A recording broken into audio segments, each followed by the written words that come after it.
புத்தி கெட்டு போகாதே நீயும் வீணா உன்னோட வாழ்க்கை உன் கையில் இருக்கு அடுத்தவன் கொடுத்தா அது நிக்காதப்பா கஷ்டப்பட்டு வளர்ச்சி முன்னேற பாரு இஷ்டப்பட்டு எல்லோரும் பின்னால் வருவார் பதவி இருந்தா 10 பேரு பணத்துக்காக 100 பேரு காசுக்கு தான் மதிப்பு இருக்கு மனுஷனுக்கு எங்கே இருக்கு எனக்கு கட்சியும் வேணாம் ஒரு கொடியும் வேணாம் அத டாங்கு டக்கர டக்கர டக்கர டக்கர டக்கரடா என்கிட்ட மோதாது நாராஜாதி ராஜனடா வம்புக்கு இழுக்காது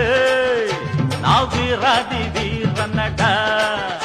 இனி தப்பாட்டம் என்னோடு ஆடாதே அட அப்புறமா குட்டுப்பட்டு ஓடாதே இனி தப்பாட்டம் என்ன